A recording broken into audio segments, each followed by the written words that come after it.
할렐루야, 하나님의 사랑과 자비가 여러분 모두에게 가득히 넘치기를 바랍니다. 날마다 우리에게 복된 하루를 선물하실 그 하나님의 은혜에 감사하며 하루의 문을 열도록 합시다. 우리에게 물고기를 주는 것보다 물고기를 잡는 방법을 가르쳐주는 것이 지혜로운 교육법이라고 하지 않습니까? 하나님께서는 때때로 직접 우리의 원수와 대적을 물리쳐 주시지만 하나님이 참으로 원하는 것은 우리가 전쟁의 용사가 되고 싸움에 능한 전사가 되어 하나님의 나라를 위하여 싸움하는 군사가 되기를 원하시는 것이죠. 오늘 본문을 보면 다윗을 훈련시키고 가르쳐서 전쟁에 능한 용사로 만드시는 하나님의 모습을 볼 수 있습니다. 이 다윗의 시와 함께 나타난 전쟁의 용사로 서가는 비결을 함께 보도록 합시다.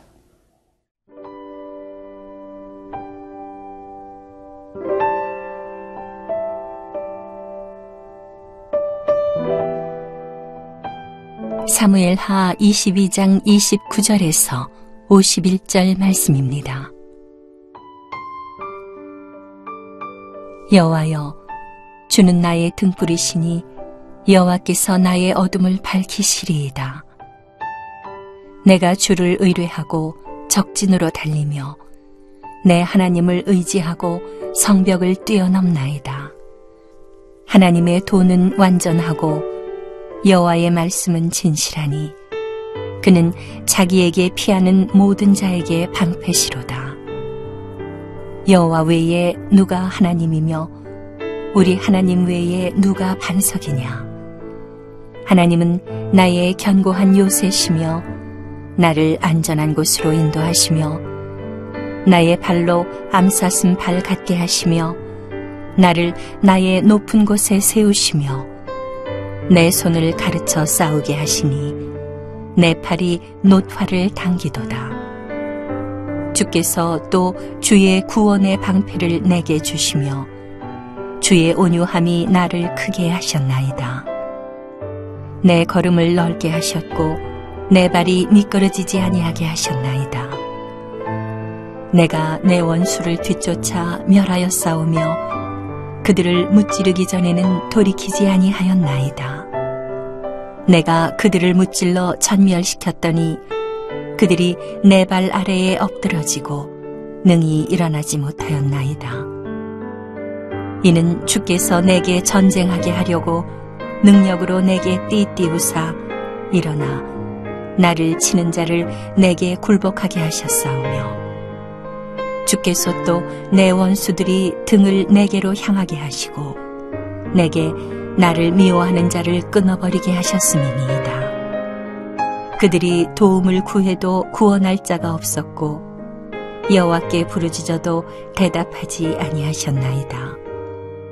내가 그들을 땅에 티끌같이 부스러뜨리고 거리에 진흙같이 밟아 헤쳤나이다. 주께서 또 나를 내 백성의 다툼에서 건지시고 나를 보존하사 모든 민족의 으뜸으로 삼으셨으니 내가 알지 못하는 백성이 나를 섬기리이다.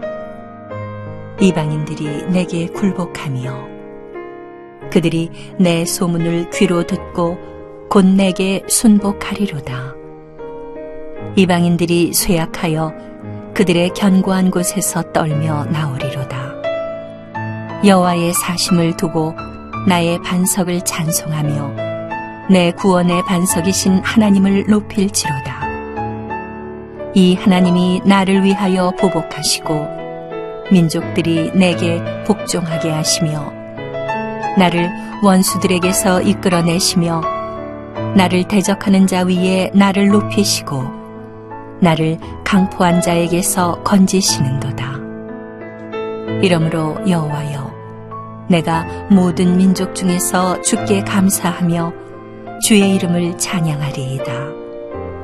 여호와께서 그의 왕에게 큰 구원을 주시며 기름 부음 받은 자에게 인자를 베푸시며 영원하도록 다윗과 그 후손에게로다 하였더라. 오늘 이 본문은 하나님을 향한 다윗의 감사와 고백을 주옥 같은 아름다운 시적 언어로 묘사한 찬송과 감사의 시입니다. 그 구절구절 하나하나를 살펴볼 때 깊은 함축된 의미를 가지고 있죠. 하나하나 보아도 시간이 모자랄 것입니다. 근데 그 중에 몇 가지를 살펴보면서 다윗의 마음과 하나님을 향한 사랑의 고백, 감사의 고백을 보도록 합시다. 먼저 29절에 이렇게 말합니다. 여호와여, 주는 나의 등불이시니 여호와께서 나의 어둠을 밝히시리이다. 다윗은 하나님을 자신의 인생의 어둠을 밝히는 등불이라고 고백하고 있습니다. 빛이 없는 것이 암흑이듯이 하나님이 없는 인생, 그것이 암흑입니다. 빛이 없는 것이 어둠이듯이 하나님의 임재가 없는 인생이 어둠 속에 살아가는 인생인 것이죠. 다윗은 하나님을 만나고 나서 그분이야말로 우리 인생의 어둠을 밝히는 등불이고 비침을 깨닫게 된 것입니다. 인생의 고난과 좌절, 어둠, 곤란, 역경의 터널을 지나갈 때, 즉 사망의 음침한 어둠의 골짜기를 지나갈 때 하나님께서 함께 하심으로 하나님 인생의 등불이 되었던 것입니다. 더 나아가서 어둠은 무지의 어둠입니다. 하나님을 알지 못하고 세상 이치를 알지 못할 때 그 영혼은 무지의 심각한 어둠 가운데 빠지게 될 것입니다. 그때 하나님의 임재와 주의 말씀은 무지의 어둠을 밝히는 지혜의 빛이 되는 것입니다. 어떻게 다윗이 전쟁의 용사가 될 수 있었겠습니까? 하나님으로 말미암은 지혜의 빛, 지혜의 등불을 얻었기 때문에 다윗은 전쟁의 용사가 될 수 있었던 것입니다. 하나님의 임재의 빛은 우리의 영혼을 비추어 주어서 분별할 수 없었던 사태에 대한 분별력을 갖게 만들어 주셨고, 알 수 없는 인생의 미지의 세계를 볼 수 있는 해안과 통찰을 갖게 주었던 것입니다. 나아가서 다윗은 이제 내가 주를 의지하고 적진을 달리며 내 하나님을 의지하고 성벽을 뛰어넘는다고 30절에 고백하고 있습니다. 다윗은 수많은 적으로 둘러싸여서 스스로는 이 적을 이겨낼 수 있을 만한 힘이 없었습니다. 그러나 하나님은 그 위기 속에서 다윗을 들어서 성벽으로 옮겨주었던 것이 아니라 다윗이 하나님을 의지함으로 적진을 달릴 수 있는 용기를 갖게 만들어준 것입니다. 우리가 어렸을 때는 하나님이 모든 것을 도와주시고 또 우리 앞에 있는 적을 사라지게 만들어주지만 성숙해 나아갈 때는 하나님을 향한 믿음으로 적진을 향해 달리게 만들고, 그리고 내 키보다 훨씬 넘는 성벽을 뛰어넘을 수 있는 용기와 지혜를 얻게 만들어 주시는 것입니다. 그러므로 형제자매 여러분, 여러분 앞에 여러분을 삼킬 듯이 다가오는 적들이 사라지게 해달라고 기도할 것이 아니라 하나님을 의지하며 용기와 믿음을 가지고 적진을 돌파할 수 있는 용기를 달라고 기도하길 바랍니다. 여러분 인생에 쌓이는 성벽이 없어지게 해달라고 기도할 것이 아니라 성벽을 뛰어넘을 수 있는 용기를 갖게 해달라고 구해야 할 것입니다. 오늘 다윗이 그렇게 말하고 있는 것입니다. 아울러서 그는 34절에 이렇게 표현합니다. 나의 발로 암사슴 발 같게 하시며 나를 나의 높은 곳에 세우시며. 암사슴 발은요, 암반으로 되어 있는, 다시 말하면 바위산을 마음대로 달리는 사슴의 발입니다. 사람으로서는 달릴 수 없는 그것을 사슴의 발처럼 날렵하게 만들어서 바위산을 거침없이 뛰어넘을 수 있게 만들어 주었다는 것이죠. 더 놀라운 표현은 하나님께서 나를 나의 높은 곳에 세우셨다.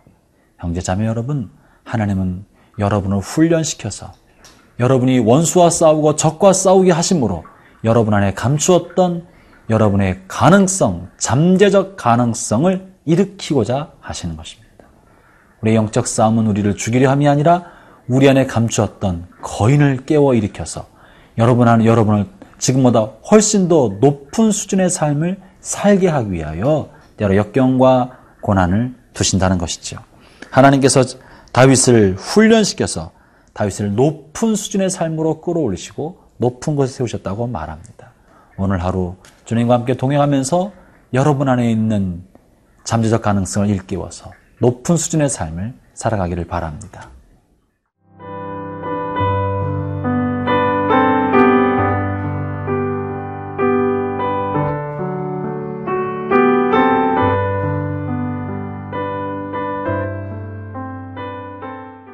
운동을 하는 사람들은 아마 종종 경험해 봤을 거라고 생각합니다. 반복된 운동을 하면 근육이 강화됩니다. 마치 근육이 터질 것 같은 고통의 임계점에 다다를 때가 있습니다.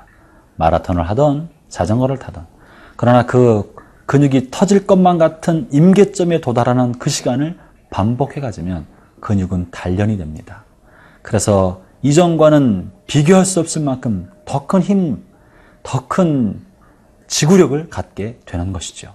오늘 본문에 보면 35절에 이렇게 말씀하고 있는 부분이 있습니다. 내 손을 가르쳐 싸우게 하시니 내 팔이 놋활을 당기도다.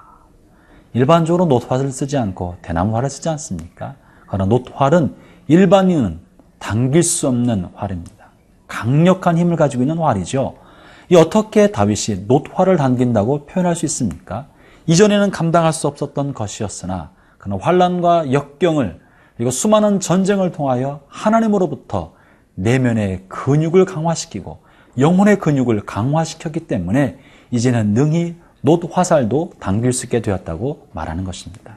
형제자매 여러분, 하나님께서는 여러분 안에 있는 거인을 일깨우고자 하십니다.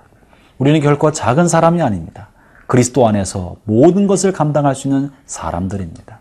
그러나 내 앞에 있는 골리앗이 무서워서 움츠리고 있기 때문에 우리 안에 있는 용사 다윗은 일어나지 못하는 것입니다. 다윗은 수많은 전쟁을 통해 하나님의 도우심을 경험하면서 그의 팔은 마침내 강력한 놋활까지 당기게 만들고 그리고 성벽까지 뛰어넘을 수 있게 됐다고 고백하고 계신 것이죠. 이 비결이 36절에 또 실려 있습니다. 36절은 이렇게 말합니다. 주께서 또 주의 구원의 방패를 내게 주시며 주의 온유함이 나를 크게 하셨나이다. 소년 다윗이 용사 다윗으로 성장하는 비결 중에 하나는 주님의 온유함이 나를 크게 하셨다라고 말하고 있습니다. 온유함은 무엇일까요? 관대함입니다. 겸손함입니다. 오래 참고 인내해 주는 것입니다. 쉽게 화내지 않고 정죄하지 않고 참아주는 것입니다. 하나님께서 우리를 향하여 오래 참아주시고 우리의 실수를 용납해 주셨기 때문에 우리는 하나님의 용납하심 안에서 성장하게 되는 것이죠. 이와 같이 여러분의 온유함을 통하여 여러분의 밑에 있는 부하 직원들과 여러분의 자녀가 성장할 수 있습니다. 우리가 하나님의 온유하심과 자비 속에서 인생의 성숙을 향해 나아가듯이 여러분의 온유와 관용 속에 여러분의 부하 직원과 여러분의 자녀가 또 여러분을 따르는 사람들이 성숙하고 자랄 수 있도록 해주십시오. 지도자의 온유함은 그를 따르는 사람들 성숙하게 만들어 줍니다. 실수가 용납되도록 해주십시오. 관대하게 해주십시오. 그 속에서 실수는 결국 더 많은 경험을 하게 되는 것이고 더 많은 경험은 그 인생의 폭을 넓혀주게 되고 더 큰 사람을 만들어 주게 될 것입니다. 37절을 보십시다. 내 걸음을 넓게 하시고 내 발이 미끄러지지 않게 하셨나이다. 주께서 나를 온유하게 대해주셨고 실수를 용납해 주셨기 때문에 그 실수의 범위만큼 그의 길은 넓어진 것입니다. 실수는 시간 낭비가 아니라 인생의 폭을 넓게 만들어 준다는 것이죠. 이어서 그는 이제 40절 이런 표현을 합니다. 이는 주께서 내게 전쟁하게 하려고 능력으로 내게 띠띠우사 일어나 나를 치는 자를 내게 굴복하게 하셨사오며 주님께서 우리를 훈련시키셔서 마침내 전쟁에 능한 능력과 힘을 공급하신다는 것입니다. 형제자매 여러분, 저 여러분의 인생은 주님 오시는 그날까지 영적 전쟁의 삶을 살게 될 것입니다. 사단은 지금도 우는 사자처럼 우리와 우리 주변의 사람들 삼킬 자를 찾고 있습니다. 그들을 막아내고 하나님 나라를 지키고 하나님 나라 이 땅에 건설할 사람들은 저와 여러분입니다. 죄악에 타협하지 않고 사단의 관계를 대적하며 용기 있게 살아나가는 저와 모든 분들 되기를 축원합니다. 기도하겠습니다. 하나님 아버지, 오늘도 우리를 주의 능력의 팔로 붙들어 주셔서 죄악에 굴하지 않고 우리 앞에 산적한 수많은 문제들을 돌파하여 나가며 성벽 같은 장애물을 뛰어넘을 수 있는 용기를 갖게 하여 주옵소서. 고난 앞에 좌절하지 않고 실패에 움츠러들지 않고 주께서 새롭게 공급하시는 힘을 얻고 오늘도 승리의 삶을 살게 하여 주옵소서. 예수님 이름으로 기도합니다. 아멘.